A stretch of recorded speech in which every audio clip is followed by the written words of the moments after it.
Gators Breakdown, because there's never a dull moment in Gator Nation.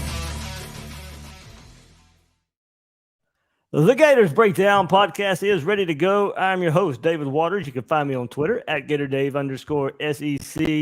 And if you're watching the YouTube version, you can already see them. They're joining me from Read Reaction. Will Miles and Nick Knudsen right here on Gators Breakdown, taking a look at their preview magazine, hot off the presses. It is in your, it is on the way, hopefully in your mailbox by now. I know Will took himself to the post office and sent out their early orders there. But also there's a PDF version, electronic version as well. But I'll let Will and Nick kind of control at least the first half of this episode, give those guys the credit they deserve for this awesome preview that they've put out there for Gator Nation. About 70 pages worth of pure Florida Gator football preview coverage coming up right here from the guys at Read Reaction. So Will, Nick, man, good job with this thing. I was last couple of days been perusing through the magazine, and I know we won't give the whole thing away here on this episode of Gators Breakdown, because I want you guys to get the full credit you deserve here with all the hard work put into this. But we know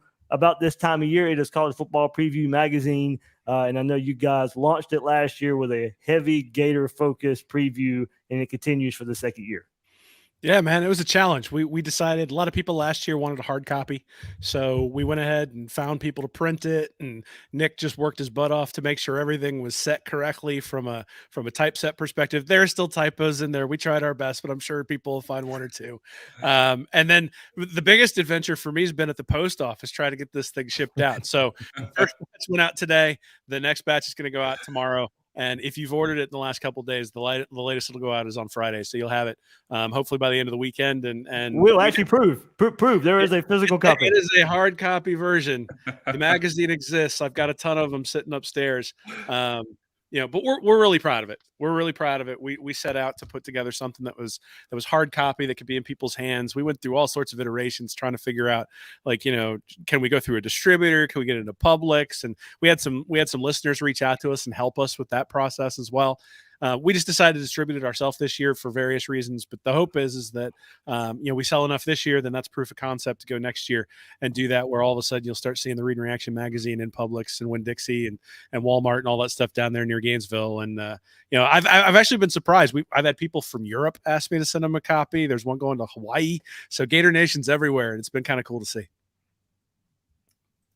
Yeah, it's great to see that the physical copy there printed. Will does have, I know you're talking about a little trouble at the post office, but you do have a bunch of them out in the mail, correct, Will? You got there's a bunch out. Yep. Yeah, so if you got that pre-order in, good chance that your magazine is on the way, or at least close to being on the way there. But hey, we are fired up.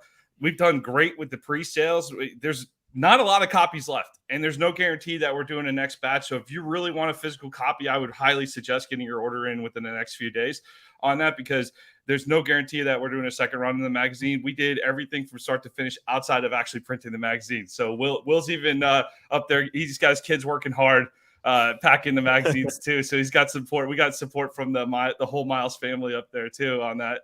But we're really proud of this, because Dave, I learned InDesign the last few months here. We've been this is something this is an endeavor we learned from scratch a little bit here, and we've been working real hard on it, and we're really excited about the product. And I think the cover came out great, and I think the magazine's a different approach. It's a different approach to your standard. I don't think you're going to think it's similar to what you find in like an Athlon or like a Phil Steele. I think we go into it, like I said, it's heavy on it. It feels like reading a Read and Reaction article. Right. It's definitely got our flavor on it, and heavy focus on the Gators to get you ready for the 2023 season. Yeah. readandreaction.com/mag is where you can get the Read and Reaction 2023 Florida Gators Football Preview. And let's see, let me make sure I don't screw us up here. I've been having computer issues here, but let's see. I'm going to get some there. There's like the topics are just asinine, or just everything you guys fit in this magazine here. I'll take you guys through the topics. We will get into a few of them here, as I said. What really piqued my interest, it was funny because I asked those guys to kind of pick out some things they wanted to discuss, and it was everything that I wanted to discuss as well. So we'll have a nice little preview of the article with some neat topics that these guys included in here. But 2022 season review, yes, unfortunately, that does have to be done when you look at these 2023 Gators. And then why the defense was so bad, and something we'll go into a little bit, play diagrams that Will does a really good job with, a neat little thing that he put together, plays to watch for on offense, how the SEC was won, championship history of Spurrier and Meyer, of course, going through all the positions, the recruiting class. Nick has a really neat feature of laying out the map of all the recruiting targets or signees of SEC teams, of course, the Gators, so you can get a really good look at where the recruits are coming from for the Gators, and you can get their predictions as well. We won't get into their predictions here. I'll let y'all save that for the magazine, so you can berate those guys for their picks here. But let's get into it, and everybody hit that like button, hit that subscribe button before we get a deep dive of the preview here. And Will, let me start with the play diagrams. That was something I know you put a lot of work into, and this neat little feature where, hey, you even get some credit to some YouTube people out there of where you found these plays, because, of course, there's a QR code that you put on there that will help people kind of follow along here. And you just kind of, you'll show the video and you get the play diagram. So let me, fast forward into the magazine just a bit and give there we go. Yeah, found it, and play diagram. So I have a little legend there, of course, to show people what they're looking at here. But there's an example right there. If you're watching the YouTube version, there's a YouTube link to the video with a QR code, quarter, down and distance, a summary of the play, and your analysis of the play. So, well, I think you showed two things in this for the Florida offense that we often wonder about. The use of motion and the use of tight ends, which we'll get into a little bit too, because Nick did a really good job with the tight end position here in this magazine. But Will, something you pointed out in these play diagrams, and something we wonder about this Florida Gator offense, of the use of motion and the use of tight ends moving forward in Billy Napier's offense. And to extend that, you say, quote, Napier's offense often has the answer for whatever the defense throws at it. And something I agree with you on is, quote, it's hard for me to buy the argument that Napier being the OC puts Florida at any strategic disadvantage. Now, look, I know that there may be a time when Napier hires an offensive coordinator, and that could be next season for all we know. But as I said before, I take the benefit of that. The benefit of an OC, whether he hires one or not, is it would allow him to concentrate on other aspects of being a head coach and kind of being that CEO role. But, in these plays that you diagram here, you're not jumping off of any bandwagon of Billy Napier not being able to call plays in the SEC.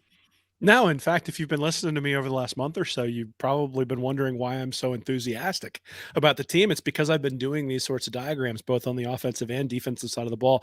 We'll have some of the defensive ones come out as like an extra package for people once the magazines get delivered. But the whole point of this section was to sort of walk through the Tennessee game specifically and to say, what did we see during that game that suggests that this offense is going to be effective next year, or with Graham Mertz, or with DJ Lagway, or Austin Simmons, or whoever comes in to play quarterback? Why will it be successful? And there were a couple of things that you noticed. One is that there was almost always, especially on third down, an answer for a zone coverage or a man coverage, that the concepts that were being run, if the quarterback read things correctly, there was always going to be somebody open. And then the second thing that you saw is Anthony Richardson, for all of his physical gifts, missed some big shots in that Tennessee game, which is hilarious because he threw for like 420 yards or something in the game, but he missed some of those. And so the whole concept here is just to walk people through that game. And I really like, I had seen these diagrams before from a different website, but the QR code is really nice to me because you can use your phone to go to the play directly. So you've got the down distance, the actual diagram, my description of the play, and then you can watch it. It takes you right to the timestamp within YouTube, so you can watch the play as well. And so to me, it hopefully is going to teach people what happened, but also make them more confident that when they see something, when you throw right into the teeth of the defense, and people hear me talk about completion percentage all the time. And the reason I do is if you run crossing routes against man coverage, you should have a guy open. And so if you catch a guy on a crossing route and he's wide open, you know the quarterback made the right read. If he's covered and it was against the zone, well, okay, you don't typically want to throw crossing routes against the zone. There should be something else going on. And so the concepts within the offense make me really comfortable that the offense is sound. Now the question is, can Napier get the players in there to execute that offense to a high level? But, look, the offense wasn't the problem last year, and I think, or at least wasn't the main problem. When you look at the offensive philosophy, I think you can see why. So I think a lot of us have questions about Graham Mertz, myself included, but the foundation of what this offense can be is there, and I think that should make us encouraged moving forward. Will, so let's transition to Nick right quick. I want you to continue maybe one little aspect of using motion and using tight end. Will, what did you notice about the motion, the tight end usage in this offense, and maybe what we see moving forward? Yeah, so with the tight end usage, I went through, and I'll tell you, it's just not a big factor in terms of the passing game and Billy Napier's approach overall. And I know we've had a lot of talk. Hey, I'm as excited as anyone to see if Arlis Boardingham can break out, right? There's certainly some good prospects at the tight end position. And just because something has been one way doesn't mean it's always going to be that way. But if you get enough of a track record over enough period of time, I went through and looked at every single year of Napier calling an offense back to 2017 of Arizona State.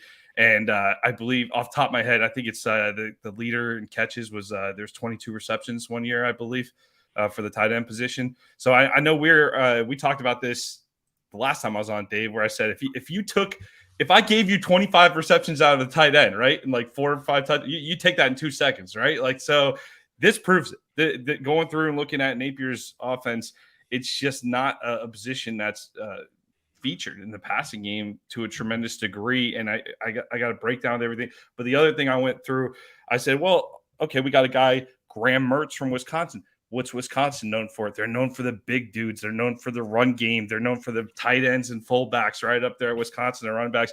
And I went through and looked at Mertz's production, like, okay, this guy likes to throw to the tight end a bit his first couple of years. Well, it turns out his tight end, 4th-round draft pick to the Dallas Cowboys, pretty good player. They let Dalton Schultz, for those NFL fans out there, they let Schultz walk to Houston because they like this guy so much here in Dallas. And last year, there's just a big drop-off with the tight end production in Wisconsin. So it'll go into details in the article there for you. But long story short, I want to be optimistic about that position. I want to be optimistic about a change on it. But if you go back and look at the data, there's just not a lot of data to support that we're going to see a tremendous difference out of that tight end position here in 2023. Yeah, I think, going into that, as we mentioned, we all discussed Arlis Boardingham before when we all got together before spring practice, and let you guys know what I was hearing, and it was pretty much what we were hearing all throughout spring practice as well of him being a weapon there at the tight end position. But look, I mean, go back to last year's spring game. Last year's spring game was dominated by the tight end position, and we didn't see it in the season. So, just because we hear it in springtime or maybe even see it in springtime does not necessarily mean we're going to see it come fall. So, we'll see what the tight end position holds. But Arlis Boardingham being, it makes you wonder, Billy Napier's been a head coach long enough at his time at Louisiana, 1 year at Florida now, where there is a track record, as you said, Nick, and there's not a lot to point to at the tight end position. But I think if we look at maybe what Arlis Boardingham can be, and then even look at the tight ends that he's recruiting for this coming up cycle, maybe there is going to be a shift there of how Billy Napier uses tight ends. But Will, that was kind of something you were talking about in some of your play diagrams, the use of tight ends and the use of motion. Like, do you think that changes, I guess, in this 23 season with Arlis Boardingham, and maybe even peeking ahead and looking at the type of tight ends that you see him targeting in this class of 2024? I mean, I think it's going to change from the standpoint of you got to put your players who are most gifted in a position to succeed, and that there's a job for the tight end on every play.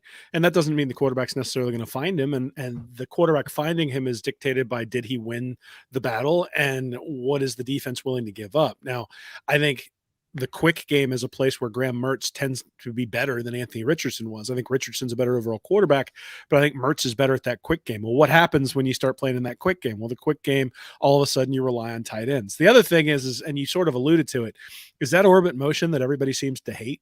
When you really look at the film, opens stuff up. Like it makes the defense move, and it really what it does is it makes the defense in many ways announce what coverage they're playing. And so the orbit motion, I know people get upset about it. I know they don't like those screens out to the sideline that don't go somewhere sometimes, but there's a purpose to it. It is making the defense easy to read for the quarterback. And so in some ways it becomes a quarterback friendly offense because of that, where the defense has basically had to declare man or zone right off the bat. Now, look, there are some tricky defenses that'll figure out a way to not declare, even though, as they get used to seeing that motion and they know it's going to come and that sort of stuff, but there's a purpose to it. And I think, and let's be fair before you go, I think a lot of people had issues with who was running in that orbit motion most of the time. So maybe this year with Xavier Henderson on the way out, transferring to Cincinnati, maybe with some different receivers that you throw into the mix, maybe you get a little more out of it. Sure. I mean, I think that might be the case. I think the big thing is just going to be where are your playmakers, right? I mean, if Mizell ends up being one of their big playmakers and they have him on the outside, well, that orbit motion is going to be designed to open up Mizell, and there's going to be specific shots that are called depending upon what the defense decides to do, right? If you put the guy in motion, they declare man to man, you want to go outside whenever you can if Mizell is your biggest playmaker, right? If it turns out that Mizell struggles and really can't get separation and things like that, okay, well, now you got to come to something else. And maybe your best athlete is Arliss Boardingham coming across the field on a drag route, right? And they declare man, and all of a sudden you got a drag route coming across the middle, and it's an easy dump off to Boardingham, and then he can run after the catch. So a lot of what you do and a lot of what you design and a lot of what you tell your quarterback, I mean, there are progressions, but let's be honest, you've got any offensive coordinator you ever talk to talks about getting the ball to his playmakers. And what that means is he's got a specific set of play calls where the first or second read is that guy he wants to get the ball to. And if the quarterback gets the look that he wants, that's where he's going. So I think that's probably what you'll see that there will be specific play calls to get the ball to those guys. And, look, sometimes you got numbers advantages. And there were times Florida had numbers advantages on the outside and those screens should have worked. And the problem wasn't who was catching it. The problem was who was blocking it. And so, if you have a numbers advantage on the outside, it's just like if you have a numbers advantage in the hole with like ETN, right? I mean, he's still got to break. There's always a safety coming up. He's going to have to beat that safety in order to turn it into a huge play. And the same thing exists on the outside. You got to get the blocks, and then the wide receiver has to make that one guy miss, and then that's when you get the big play. So that'll be the question for Florida, is when they do throw that screen out to the outside, do they have the guy who can make the one guy miss, whether that's Andy Jean, whether that's Aiden Mizell, or whether that's somebody else, right? Whether that's Coleman or somebody else. Right, development from the guys that were on the roster last year. Maybe we see more from Marcus Burke, Caleb Douglas in that role, as well as the true freshman coming in there. So one more topic from the magazine from each of you before we move on to other Gator Nation news in this. We'll stay with the team here, and Will, this was a part that you wrote, and then we'll get into Nick's wonderful map usage in the magazine. So, Will, the key up front, and I'm going to agree with you, Princely Human-Mielen, and I think to extend that, Cameron Jackson. I think this defense is going to be defined by those two guys, and I know there's a linebacker core, and I know there's a defensive back group there too, but I think we all know it starts up front. On defense, and Princely Human-Mielen, his move to more of an edge player, I think really intrigues me, and his kind of changing his body a little bit to suit that role, but also Cameron Jackson coming in to transfer from Memphis, who I'm expecting just huge things from. I do think those two are going to be so instrumental in how this defense performs, whether success or failure for this Gator defense. And Will, I probably won't disagree with you because there is a lot to prove with this group. I think we all like their potential. You gave them a rating of a C. Do you see that as more of a coming into this season and needing to prove it, or do you think it ends that way, I guess, as far as how your preview goes? I mean, I think from a preview perspective, it's what can I grade them on given what we've already seen, and given the sacks for last year, and given the pressure that they got and the havoc that they got last year. I'm not ready to give them an A or a B. Certainly there's a lot of transfers coming in, but you're also losing Javon Dexter, right? And so how are they going to be able to replace him? Now, Dexter played pretty well in the first half last year and then sort of tailed off in the second half because they didn't have any depth. And so that's the other question, and the other reason why I didn't necessarily have them at a B or certainly an A is they've got more depth if these guys step up, right? If Chris McClellan ends up being a starter because the transfers like Caleb Banks don't end up playing major minutes, well, you've got the same depth problem that you had last year, right? if a bunch of those guys step up and some of the true freshmen come in and play, and all of a sudden you've got 5, 6 guys deep that you can roll out there in a big time game at 3:30 in Gainesville in October when it's hot, now all of a sudden the defense can maybe overperform. But the reality is I went through it with some statistics and some other stuff, just looking at the defensive line play over the last few years. And you could sort of go all the way back to 2019 was the last time that Florida's defense got a lot of pressure on the quarterback, and they were good. So if you liked Todd Grantham's defenses, and most people didn't, but if you liked Todd Grantham's defenses, they were very much boom or bust. It was either get pressure, or when you didn't get pressure, things broke down. If you look at Georgia's defenses over the last few years, and I took a look at that, what you see is a team that's extraordinarily stout up front and really isn't creating a whole bunch of havoc in the backfield. Right. But what they did was it was always 2nd and 9, 3rd and 11. Like, they weren't giving up anything on the ground. And so if Florida's able to step up and really – so they were bad against the run and the pass last year. I think they can actually be bad against the pass and just be good against the run, and all of a sudden you're going to see a giant jump in the defensive performance. But normally defenses aren't this bad year to year. In fact, even 2021, I know people weren't happy with Grantham, but the defense wasn't nearly as bad as it was in 2020. It took a step forward. Then obviously takes a step back with Patrick Toney. I think there's an opportunity for it to take a step forward again this year under Austin Armstrong. Now, Armstrong is, again, historically, at least when he was at Southern Miss, is one of those boomer bust type guys. And so we do need to keep that in mind, that there will probably be some big plays that are given up, but they're also going to get some big plays too. And Human Milan, I think, is going to be a big part of that. And if he can be a defensive end who puts up 10, 11, 12 sacks, well, now all of a sudden, one, he's pretty much equaling the total that the team had last year if he does that. But the other thing is that now all of a sudden you got to double team him on that side. So now you don't have a guy like Dexter getting double and even triple teamed in the middle. Now you start getting that pressure up the middle, and that's where the interceptions come from. It's funny. It's hard for me to remember a guy throwing an interception when he was getting pressured from behind. Usually the guy throws the interception when the guy comes up the middle is in his face, and he kind of has to float it over him, and that's where you get the pick. So the big play sacks from the outside puts him in a bad position. But what it really does is it forces you to double team. It forces you to chip. It forces you to keep the tight end in. And now all of a sudden, guys like Cameron Jackson and Chris McClellan can go right up the middle, and that's where you're going to get the turnovers. And if you and Milan can do that, then I think you'll see a lot more turnovers and a lot more sacks this year. I love that. I love this conversation about the defensive line group, because it is a perfect example of what this team is heading into 2023. Part of what we're doing, the deep dive looking into this 2023 group. We did a lot of comparing to where we stand compared to Georgia in different sections, right? And they're the standard right now in college football, unfortunately so, right? So we're looking at different angles where this defensive line group, for example, they need to get to a certain level that we haven't achieved yet, but there's certainly some pieces there that could get to that level, right? They could get to that level. They could develop. And what is this group going to do to start building for next year too? Like, who's going to step up and who's going to be that player? Cameron Jackson's perfect example, coming over from Memphis. Love his tape at Memphis. That guy, he shouldn't be as athletic for his size. It's unbelievable the way that guy moves. So it's certainly – I know there's like some element of pessimism heading into the 2023 season among the fan base. You just had Andy Staples on for a great interview talking about what's wrong with the Florida program, right?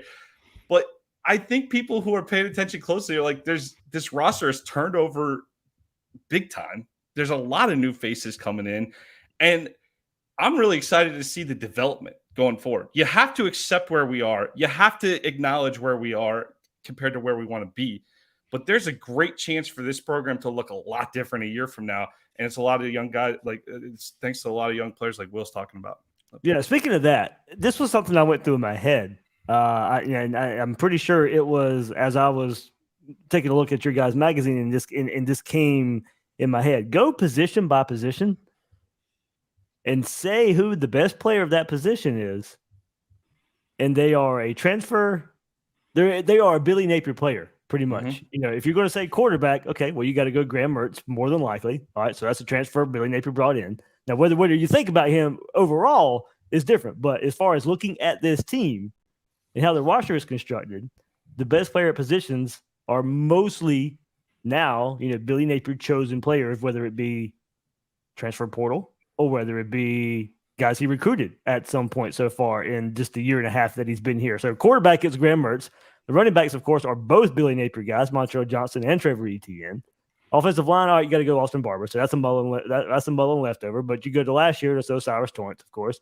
Defensive line, it may be Cameron Jackson, but Princely, I think you throw him in there as well. So that's a Mullen holdover. Linebacker, there's definitely is probably going to be a Napier guy. You go to the secondary, all right, Jason Marshall goes. At least cornerbacks, you go there. Safety, you may end up going a Napier guy there. So when you look at this roster, and Nick, you just talked about the construction and just the young players. I mean, most of them are either transfers or guys Billy Napier recruited as the best players at their position. Right. Well, I mean, pretty much I think all the scholarship players, like 70% of them, who aren't transfers, are either freshmen, sophomores, redshirt freshmen, or redshirt sophomores. They all have 3 years of eligibility or more left. Yeah. It's like 70% of the guys who were not transfers who came in. They filled in the upperclassmen positions a little bit through the transfer portal. But the reality is you look at the guys that they brought in from high school, and they are going to be aggressively taking positions this year. And I mean, honestly, that's one of my big concerns when you think about safety, where you've got Kamari Wilson and Miguel Mitchell there coming in at safety. Obviously got the transfer recently from Michigan. Right, but they had to get him, honestly. Well, I mean, not just because you don't have experience, but because what happens if you get an injury? All of a sudden you got a true freshman in there playing who's never played an SEC game, and he's out there against Tennessee or something to start his career. So, they filled in some of those gaps in the transfer portal. I think, it's interesting. I think Mazuka, you could make an argument, might end up being the best offensive lineman by the end of the year. So I agree with you, Dave. There's a heavy Napier bent to this, which means that he's going to get an awful lot of praise if they win, and he's going to get an awful lot of criticism if they don't. But by all means, criticize away if we don't have a great year this year, right? Like, you could pick apart different aspects and be specific with what you're criticizing and everything. But the conversation, the tenor of some of the conversation, and I'm finding it's mostly coming from the national level about, oh boy, year 2 is Billy Napier in trouble if he doesn't have a big year down there. And it's not like I think a lot of Gator fans do have bigger perspective of what's going on. And I think the reality of last season that smacked us in the face harder than we wanted it to was this is going to be a bigger job than we thought. And I think you have to look at the fact that we're still in a position where we're rolling out. You guys, how many positions did you just name that are completely uncertain right now? Yeah. And so this is if you look at the history of the football program and you stretch it out over time, certain moments take on certain meanings when you have the accomplishment, right? So, 1996 had that special feel, especially after walking off that field in the Fiesta Bowl against Nebraska. How much more special was that? Losing to Florida State the last game of the season in 96, and then you turn around the Sugar Bowl and get that win, get the national title. Those moments take on different meanings at that time. So we might be in for some tougher times overall this year. It might not be pretty at every moment. Hopefully we're beating Vanderbilt, man. Hopefully we're beating Vanderbilt. But hopefully we get that done, especially at home. But I have that as a win in the magazine too. Yeah, I think even I went win. Even I went win on that one. But But it is something to watch where this is going to write the chapter. You got a lot of talent coming in. We see the movement on this roster. And quite frankly, I think Napier's done a heck of a job. If this were pre-transfer portal era, this is a 5-year rebuild that's occurring within the span of 2 to 3 years. It is going warp speed right now. And I know it doesn't feel like it because we're in the moment at all times, but I've been real impressed with how things are moving. So, all right, we need to tell Nick to tap the brakes a little bit.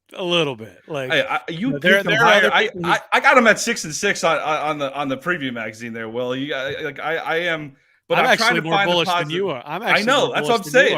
I'm realistic. I'm just trying to create a level of realism here to accept where we are, and it makes it so much worse that Georgia's doing what they're doing. And that's what we acknowledge that in the magazine. Last year, we referred to Georgia. We were writing the magazine, and we were writing. I was going to write defending national champion. I'm like, why do we have to acknowledge their national championship? Do we have to do that? So we called them the SEC runner-ups the whole time in the magazine. But now it's time. Last year was the reality check a little bit. We got to accept where we are, and the fight starts to get back to where we got to go. All right, Nick. Well, talking about that fight, let's go to recruiting because that's where it's going to change. And you did a really good job of outlining the SEC recruiting maps and where the recruits are coming from for all the SEC schools. And of course, you start with the Gators here. So let me pull that up just for a little preview here. But yeah, nice little graphic to kind of just lay it out here. And where the location of the high school commits are coming from, the transfers. College location as well, and there's a state breakdown of where the players are coming from.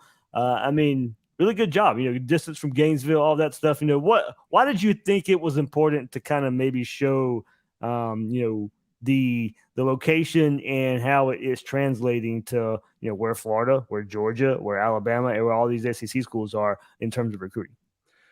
There's just been so much conversation in the last few years about us catching the elite schools in recruiting and how leaky the state of Florida is to losing to schools like Clemson coming down here over the last few years and building a dynasty. Georgia, Alabama, Ohio State comes in and picks off guys here and there. So, and you're still seeing some of that. You're still seeing that. I don't think that's totally shifted yet. But I also wanted to see how focused is Napier on building the class within the state as well. And you can see from the 2023 class there, Dave, what do we get? 70% of our class, even though it was a smaller class, it was heavily concentrated within Florida.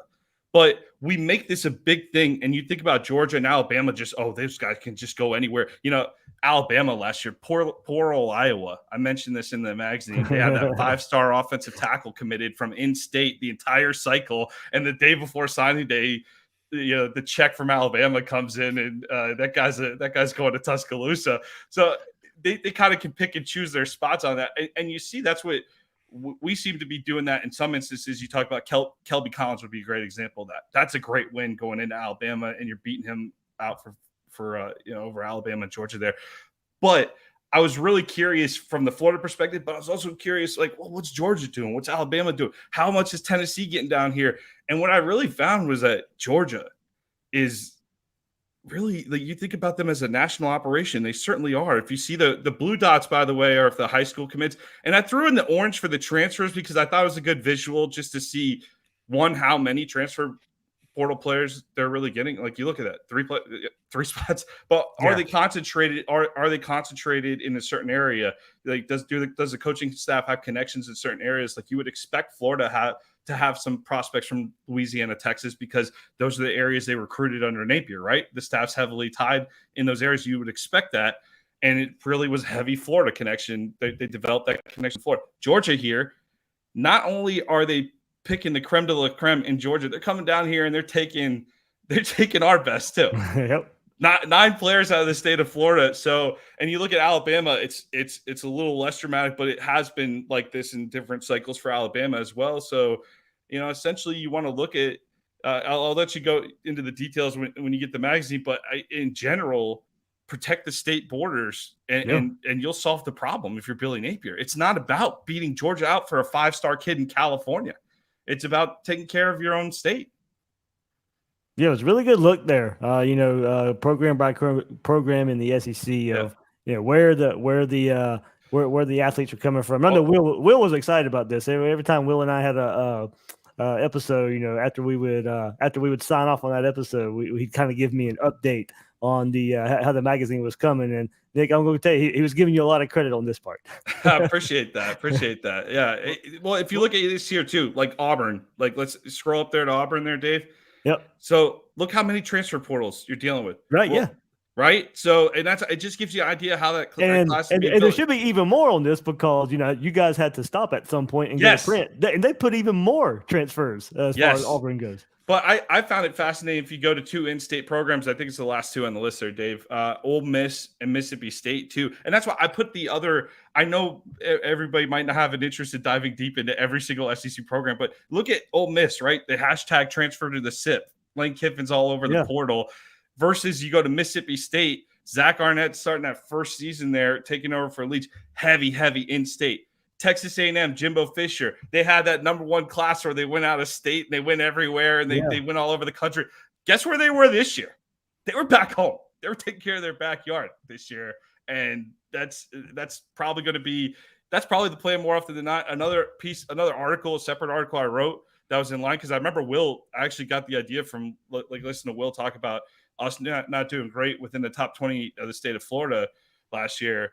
Comparing that to something like LSU and Georgia and Louisiana, so some different states in the Southeast, how good are people at keeping their top 20 players at home over the course of the last 5 cycles? And you could see there for the state of Florida, Georgia and Alabama coming in, taking 37% of the players over the last 5 cycles in the top 20. And if you compare that to Florida, Florida State, and Miami combined, Florida State, Miami have only signed 32% of those top 20 players over the last 5 cycles. So you wonder why Georgia and Alabama are at the top of the sport. There's your answer right there. They're coming into our state and they're taking who they want when they want to. Yeah, I got them. Hopefully you guys can still hear me. My camera, for whatever reason, has decided to go away. But yeah, I mean, so there you go. There's a pretty good preview right there, guys. There was the topics that we decided to kind of give you guys a preview of right here on Gators Breakdown. You can once again check out, get the magazine, readandreaction.com/mag. And I mean, you guys got a preview. If you're watching the YouTube version, of course, you can see it visually. You get your preview there, but even more insight from Will and Nick. And any final parts of the magazine, guys, you want to hit before we move on to some other subjects? No, I think the only thing I'd want to say is, so we do have hard copies available. We've also got digital copies available. So if you just prefer a PDF that you can read on your iPad or something like that, you can do that too. Mm-hmm. Saves you the cost of shipping if you buy it that way, and you can have it right now if you want it.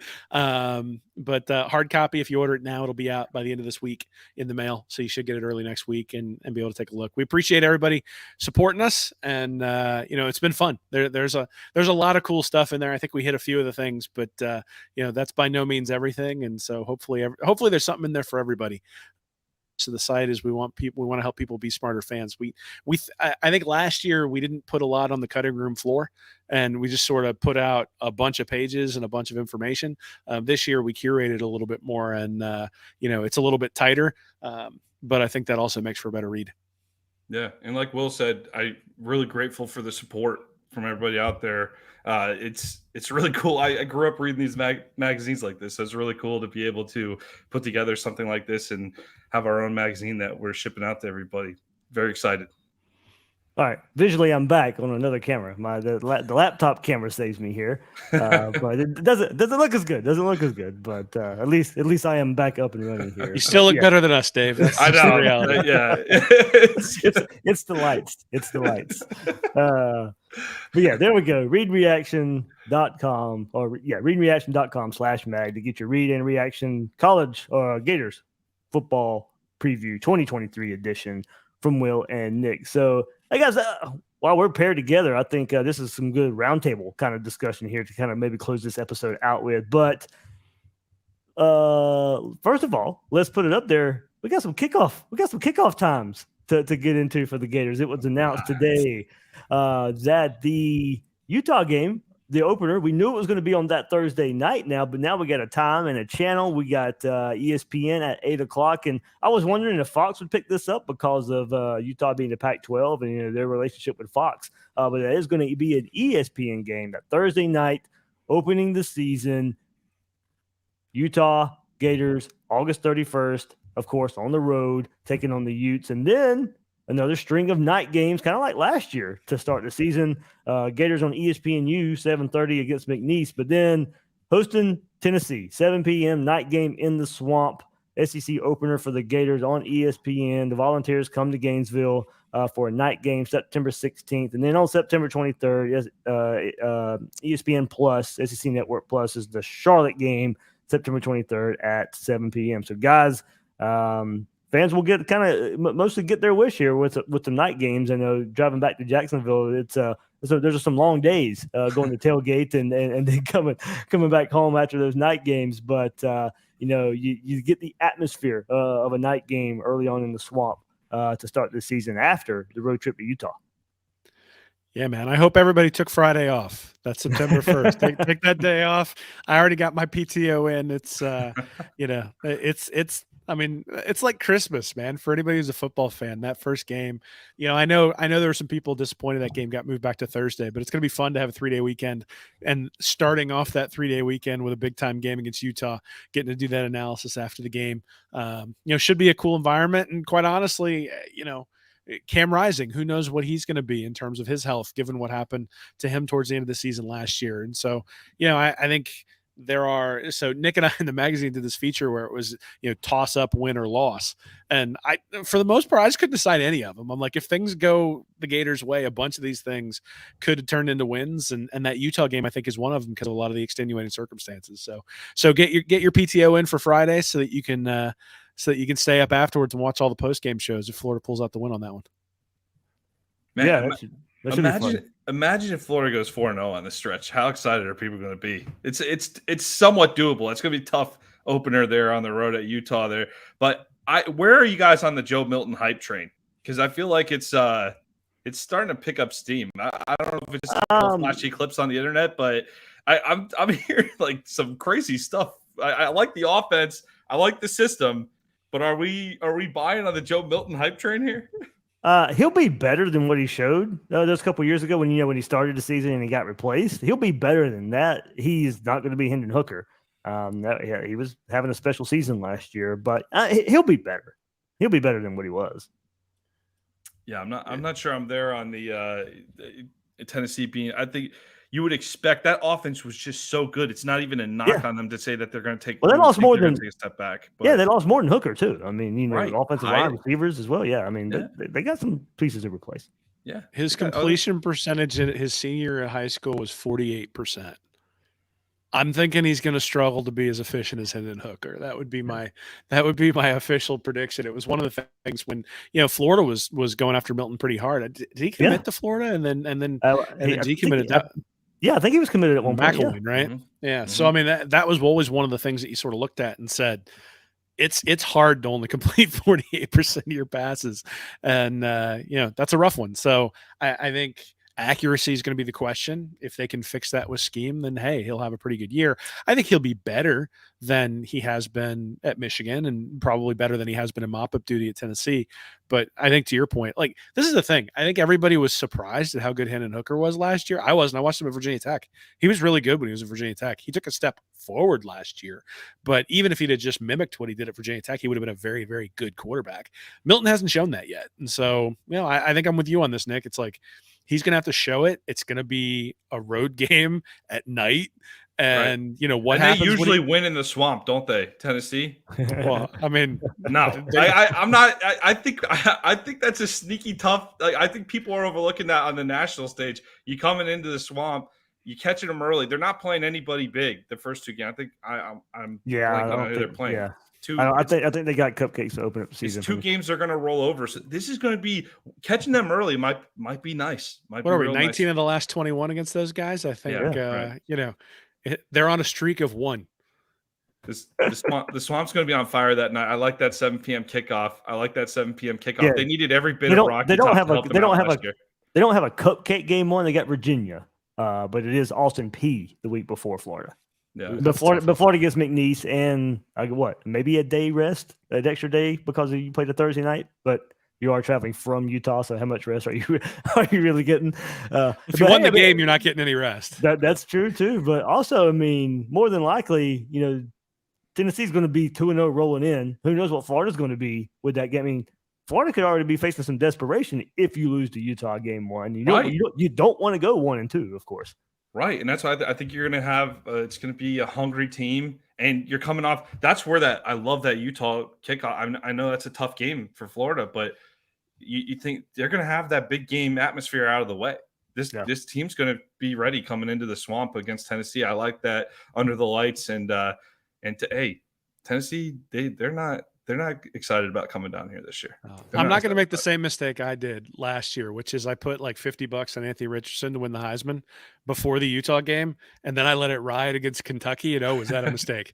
So maybe I'll put $5 on Mertz to win the Heisman if he shows that against Utah. I'm cashing that thing out right away, man. There we go. Well, Dave, we just talked about Joe Milton and Graham Mertz potentially winning the Heisman. Get your great quarterback analysis. Speaking of great quarterbacks, Florida's got their big one on campus this weekend. Official visits this weekend. DJ Lagway, of course, is going to headline that. The quarterback for the Gators committed. And Xavier Filsaime, of course, another commit for the Gators to go along with Darius Hayes, Isaiah Williams as commits that are on the campus this week for official visits. Jeremiah Smith, big wide receiver target on campus this weekend as well. But guys, it is heavily focused on the defensive line. Florida's still waiting for that first commit in that position group to come along in this class of 2024. But official visits start this weekend.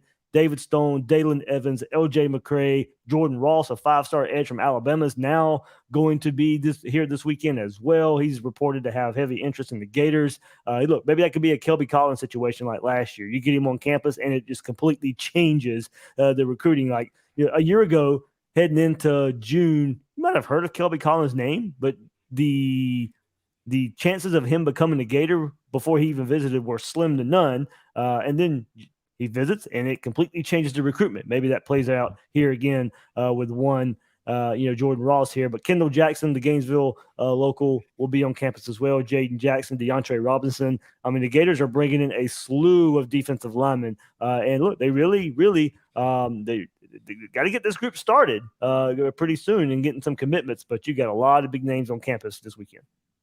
How did that Buchholz team? How did they lose in the state title? They had some crazy players on that team last year at Buchholz coming in. That's exciting. Yeah. The defensive line group certainly impressive there, Dave. That's a certainly impressive list. And at this point, is there a recruit that's going to have more hype coming in to his first snap? I was in the swamp when Tebow took his first snap. Is there more hype around Lagway than there's been since Tebow? Can you guys think of one?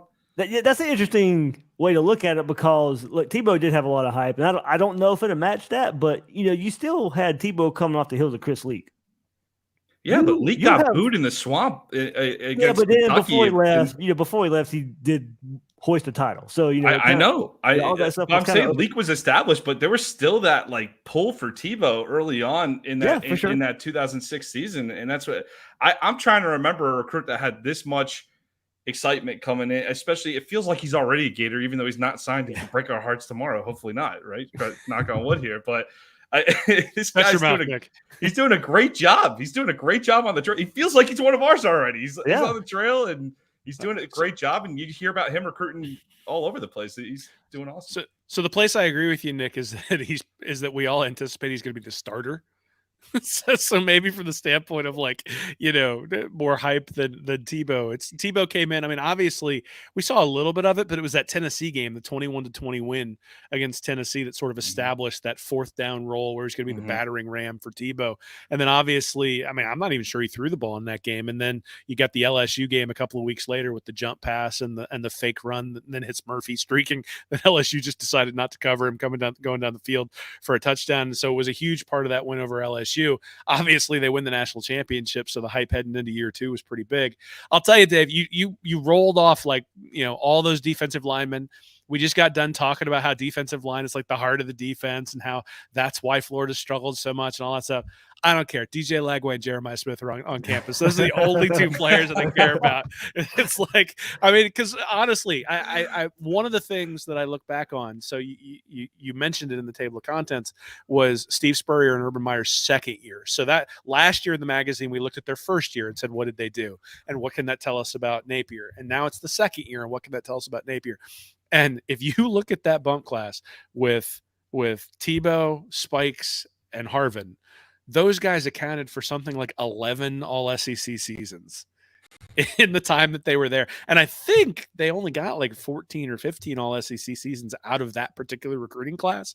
So it was those guys dominated the all-SEC lists for the SEC the 3 years after they got there.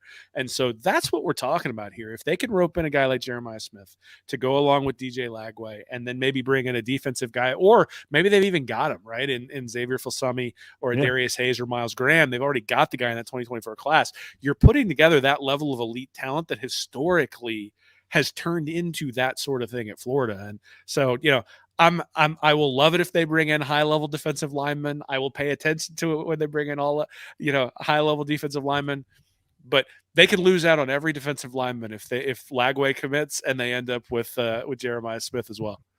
Yeah, so on campus this week, as I said, David Stone, he's 6th overall on 24/7, second defensive line up there on 3 as well. LJ McCray on campus this weekend as well. As I said, Jordan Ross, I didn't put him on the list that I just made just a couple of days ago, just because that's what we're kind of going into right now is recruiting and these visits coming up. You'll get some surprise visits too, and Ross coming on campus this week is kind of a surprise coming out of there too. So as I mentioned, a lot of targets there just coming up weekend. Hey, but also good news here.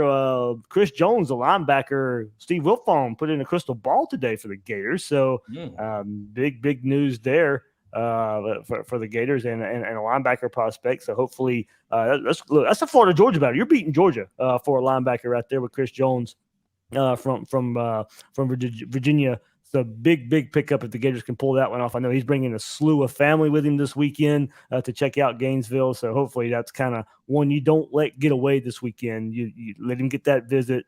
You let him commit during the visit, or maybe just the day after when he goes home and thinks about it just a bit more. But hopefully coming in this weekend or out of this weekend, Chris Jones and that crystal ball pick comes to fruition there for him. Offensive lineman Ethan Callaway just in this weekend as well. Jamari Howard, Jonathan Eccles, Jalen Crawford kind of round out some of the visitors for this weekend as well. So, all right, guys, while we're together, one more topic that's just hot and heavy this week.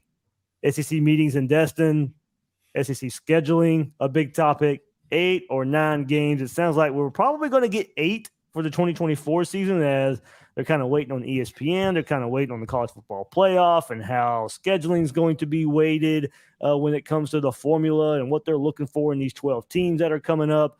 But hey, look, I mean, it can't go longer than 1 year. You're bringing in 2 more teams. You got to go 9 conference games. It's just makes no sense. I know there's this 1-8 model, 1-7 model that's out there, and maybe that can you keep 1 permanent and rotate the other 7, and it still gives you where you're playing every other team in the SEC every other year.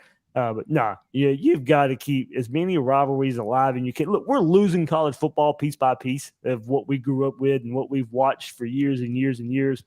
If you keep the SEC at 8 conference games, you're going to be getting rid of a lot of games that mean a whole lot to people.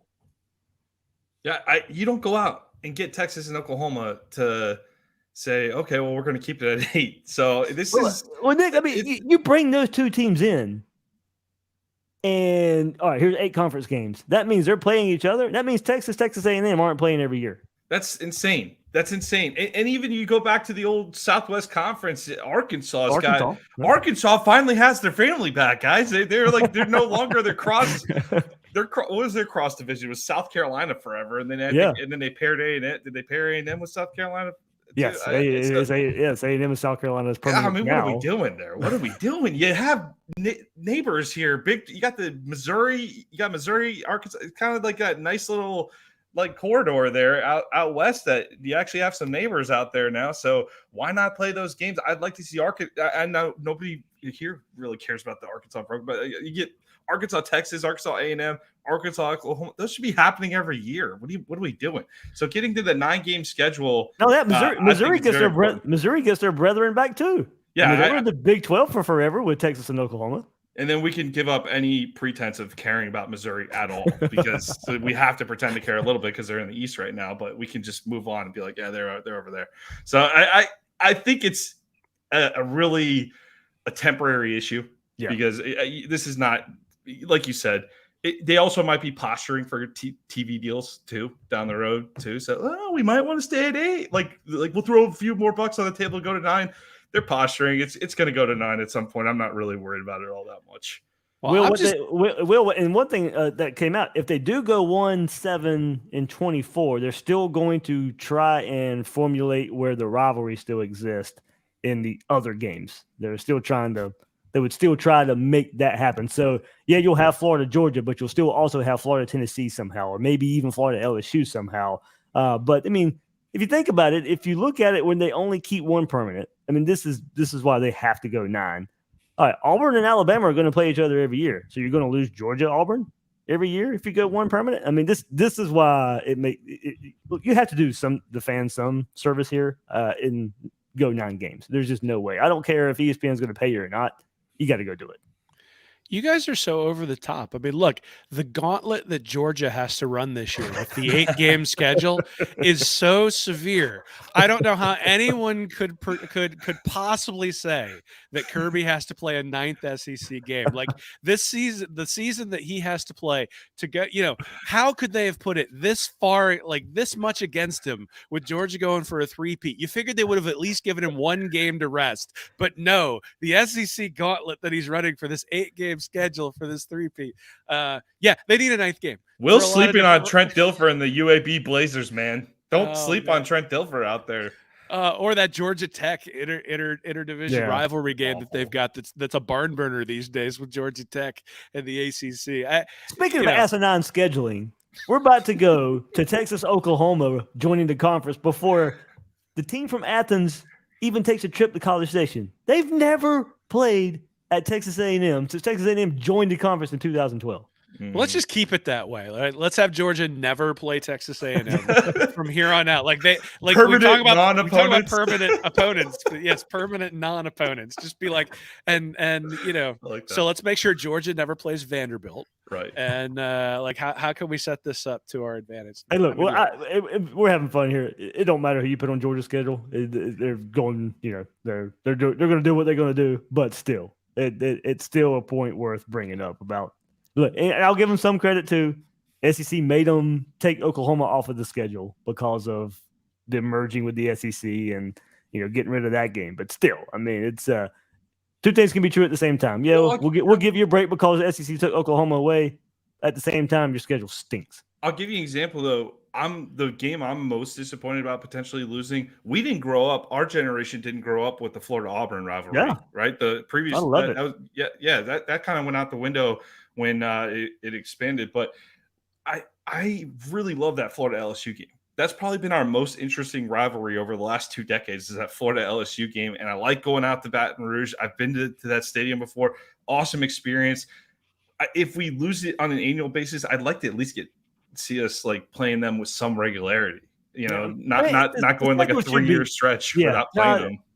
The SEC, the way they're going to do it, you'll play every team every other year. So,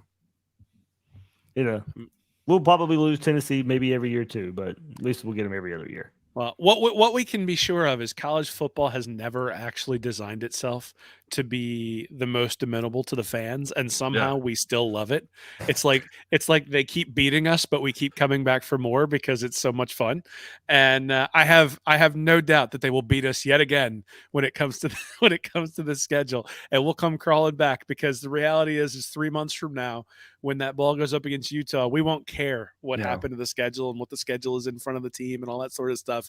It'll just be if we beat Utah, we will be crowing to the boys up in Athens for a while. If we lose to Utah, we won't be on Twitter for a couple of days. There's that's just the way it is, right? Once the season starts, you kick it off and you go. And so they're going to do what they're going to do to maximize TV revenue and to ensure that they have the maximum number of teams in the playoff. And I suspect that will not necessarily correlate with the best viewing experience for SEC fans. Maybe we'll add Florida State and Clemson, just cut the schedule to 6 SEC games. That's about the logic that applies there. So I think long-term, this is not an issue.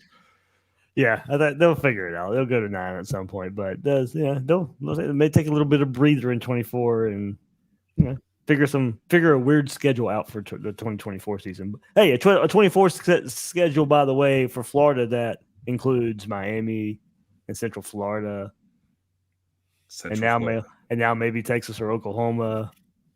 I mean, gonna be fun. Yeah, we got to get it through 2023 first, and best way to get there is Read and Reaction Preview magazine. Here we go. Look at that. Look at that. Hey, ding! Is there like a bell that goes off when you do that? There, that was awesome, Dave. Like you have a future in this business, sir. readingandreaction.com/mag. That's where you can find it. Will, Nick, anything else, guys? I just appreciate everybody's support. Like Nick said, we're running up against the print limit. We ordered more than we're pre-ordered, and we're running out. So we appreciate everybody doing that. We got maybe like 50 left. So if you go over there and put in your orders now, you can get a hard copy. If you don't want the hard copy, you can order a PDF version over there as well. We appreciate the support. Appreciate everybody reaching out to us, giving us feedback. And like I said, there will be some extras that'll pop up in the next week or so that people will be able to get on the website as well if they purchase either version of the magazine. Yeah, we'd love to hear what people think too afterward. Like, give us feedback. The reason we are doing a hard copy this year, and we went through the trouble of figuring out how to do it, is because a lot of people told us I'd like to hold a magazine. And you know what? Will and I said the same thing. What's a product? So we're trying to make the product better every single year, and we intend on making this a tradition here because we are getting enough support. But I'll tell you what, if we can get some good feedback from everybody who gets a copy, we'd love to hear it. And just reach out. Will, what's your email? Throw your email out there. Will@readandreaction.com. Yeah, so will@readandreaction.com to give us some feedback and let us know what you want to see in the future on that. And again, thank you for all the support. Really grateful to everyone out there. Yeah, go pick it up. Go order it. readandreaction.com/mag. All right, that'll do it for this episode of Gators Breakdown. Of course, big visit this weekend. Big visit week this weekend. We'll get into it. We're going to close any, Dave? We're going to close a couple this weekend? I say watch out for Jones. Of course, when you bring that many family members, I think I heard up to 10 family members. I mean, of course, take advantage. Look, if I could bring 10 family members, I probably would as well. So you take advantage where you can. But I'd say Jones, watch out for him. I say when June's over with, I think Florida, you're probably looking for 3 to 4. I'd say by the end of June, maybe. To look at that, you got a big 3 weeks coming up. You got to capitalize. But Will said it plenty of times too. We'll know where this class is trending, by late July. Hey, Friday Night Lights too has also been changed. It's the last weekend of June. It's not in July this year. So that's been pushed up too. So some change this year for how Florida's doing some things. So big visit weekends, the next 3 weekends, and then Friday Night Lights taking off for the Gators. So yeah, I'd say I'd be on the lookout for 3-4 guys, and then maybe one more haul before fall camp starts. So, never a dull moment, Dave. Never a dull moment. No, I'm going to be covering it all. I got 2 more days of work, and then I'm on vacation for about a week and a half. So You're not allowed to go on vacation, Dave. We usually get good news when I'm on vacation. So I was going to say, a couple years ago we sent you on. Yeah. It was more than a couple years ago. It's been a while. Or something. I remember that. Yeah. So maybe we can put that on repeat again. But I leave out of town Tuesday, so hopefully a commit happens between now and there. Because if it happens after Tuesday, you'll have to wait. So on my thoughts. So. There we go. All right. That'll do it for this episode of Gators Breakdown. I am your host, David Waters. You can find me on Twitter at GatorDave_SEC. Guys and girls out there, thank you for joining us on this episode of Gators Breakdown.